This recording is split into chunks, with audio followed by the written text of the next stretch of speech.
Welcome to the Successfully Retired podcast with Hamilton Brandenburg. It is no secret that we have been having a pretty crazy week on Wall Street, right? Stocks have made some big moves. We've had some of the biggest down days that we've had in recent history, and we've had one of the biggest up days we've had in recent history. So I wanted to record a quick episode and walk through 7 things that I'm doing in a down market at work this week, and 3 things that I'm not doing very briefly. So the number one thing hopefully is pretty obvious, and hopefully every financial advisor is doing this, but I'm reaching out to my clients. Sunday night, we actually sent out an email to all of our clients, just letting them know that we're monitoring the situation, reminding them about that we have a down market strategy in place, and making sure that anyone who we needed to meet with, we're getting scheduled, and anybody who wants to meet with us has the opportunity to schedule a call and discuss how the market this week has affected them, and if it affects their long-term plan at all. So that's number one. Number two is we're checking the playbook, right? I'm not really a big sports fan. If you know me well, you know that much is true. But I did recently watch Remember the Titans with my kids. It's their first time seeing it. And you got in your football team, you've got your offensive coach and your defensive coach, and they both have different plays that they want to run, right? And every client who we work with has an upmarket strategy for when things are good, and they have a down market strategy for when things are bad. What are the steps that we need to take if the stock market starts going bad to make sure that we stay on track for our goals and maximize the situation? And a lot of times they forget the down market one because stocks tend to be up more than down, but nevertheless, we want to check the playbook. Next few things on my list of 7 things that I'm doing come directly from that playbook. The first one is, I guess, number 3 of 7 things that I'm doing is we're doing tax loss harvesting. So we're pulling a list very quickly. By the way, a list that was already prepared in my office, anticipating a down market.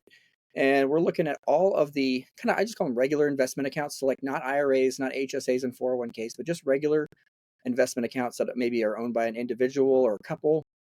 And we're looking for investments that have lost money below the price that we bought them for. And we're looking for a chance to sell those investments at a loss so that the client can capture that loss and use the proceeds from the sale to turn around and buy a similar but different investment. Now, why on earth would we sell when stocks are down? Well, when you sell at a loss, you're able to use those losses to offset gains that you've had in your investment account, and you're actually able to use a portion of your losses to offset your ordinary income as well. There's kind of some process to tax loss harvesting. If you decide that this is something that you want to look into doing, make sure you really familiarize yourself with it, and make sure that you familiarize yourself with what's called the wash sale rule. So you can't sell out of an investment and buy the exact same investment and capture the write-off. Okay, you have to buy something different, and there's some extra nuance to that rule. But all that to say, if you want to do tax loss harvesting, it's great. For a lot of clients, we are able to capture $10,000, $20,000, $30,000 in losses and turn around and reinvest their money so that way they stay in the market and they're able to bounce back, but they've got a nice tax write-off. Just really familiarize yourself with all the nuance to tax loss harvesting before you start doing it, and talk to your own financial advisor.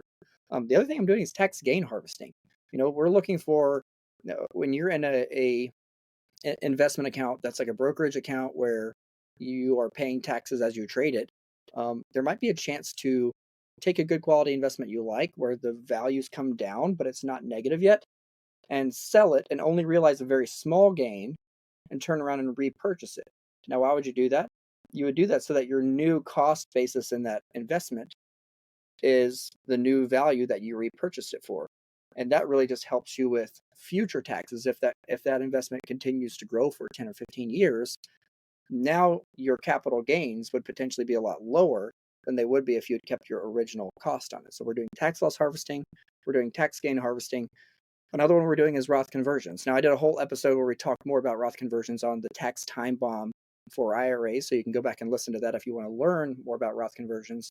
But for families who are already going to move money out of their traditional IRA, pay the taxes on it, and convert that to Roth so that it would grow tax-free for the future, it's a great time to do it when the stock market's down. Because think about this, you're selling an investment for lower, you're moving it to your Roth, paying the taxes or setting aside the money for the taxes, and you're buying it while it's still low in the Roth.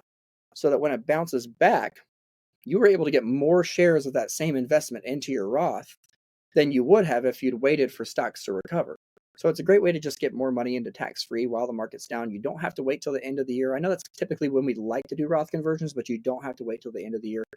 Doing it during a down market is a great time. The sixth thing that we're doing in a down market is we're reevaluating client cash needs. And especially I see this play out with families in brokerage accounts and health savings accounts, where maybe they have, we're periodically reviewing how much of this money are we going to be needing in the next few years, and how much of it is money that we can invest to let it grow for the long term. So if there was a client that was kind of on the fence and wasn't sure, this might be a good opportunity to say, hey, if you're not going to touch that money for 5 or more years in your health savings account, in your brokerage account, and whatever investment account you have, it might be a great time to just go ahead and get off the fence, pull the trigger, and buy investments while they're down. I'm not a proponent of waiting to buy the dip. I don't believe in that. I think you should take a cash flow approach, but sometimes this is a catalyst that helps us really think about, hey, do I really need to have so much money in my HSA sitting in cash? Am I really going to use that all in the next 5 years, or am I going to pay those health expenses out of pocket? And could I invest that money in the HSA while the market's down to let that grow for the future?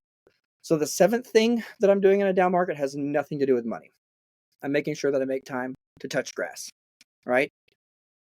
We like to forget that middle-class Americans, as just like a population group, is one of, if not the luckiest and wealthiest demographics that has ever existed in human history. Yeah, your stocks are down. Guess what? You're still one of the richest people in the world. Turn off the news. The people who are screaming with the ticker symbol going on, they're just selling advertisements and trying to raise your blood pressure, okay? Turn it off. Go outside, do something fun, and remember that you have a real life that's not connected to your stocks being down a little bit, and you're still incredibly lucky. So I'm trying to remind myself that as well, make sure that I schedule in time to be not working, because that's very important. So what are 3 things that I'm not doing when the market is down? Number 1, I'm not making short-term predictions. Listen, I don't know what's going to happen with the economy in the next year. I don't know if the tariffs are going to be good or bad. You don't know that either. And nobody on the news or on the other end of your phone line really knows the answer to what's going to happen in the next 6 to 12 months. So don't listen to people who make short-term predictions. They don't know any better than you do. They don't have a crystal ball to read the future. And chances are, if they're making really, really strong short-term predictions, they're probably just trying to sell you something. Other thing that I'm not doing in a scary market / scary economy, I'm not running out and buying toilet paper. Remember those people from COVID who went out and just stocked up and made all these big purchases? Oh, toilet paper is going to go off the shelf. Got to buy it all now. Yeah, we all hate that guy. If you're that guy, I hope that you've recovered.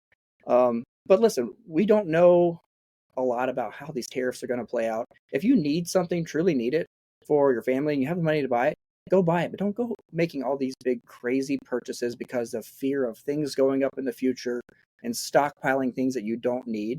That's just going to increase your anxiety and also kind of crush your budget. So don't be the toilet paper person when things hit the fan.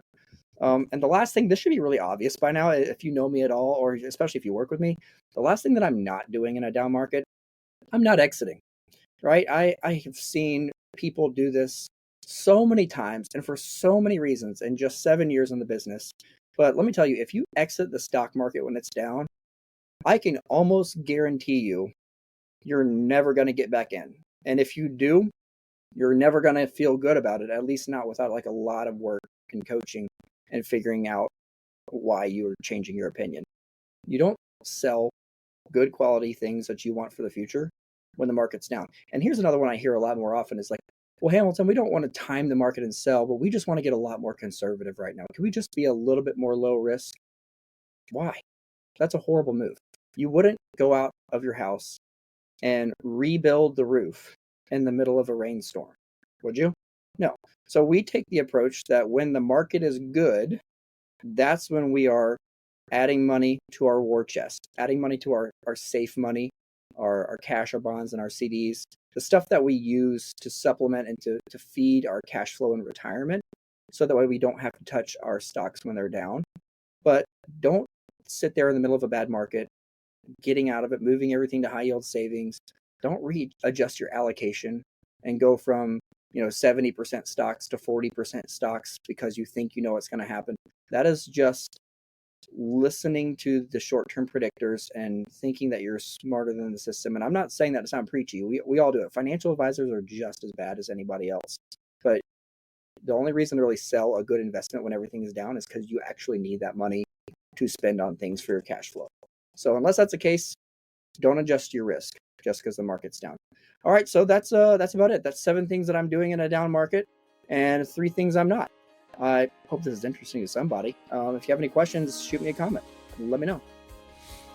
This podcast reflects the personal opinions and viewpoints of the host and Brandenburg Financial Services. The information presented is not a comprehensive analysis of the topics discussed, is general in nature, is not personalized investment advice, and should not be construed as a recommendation to purchase or sell any particular security or strategy.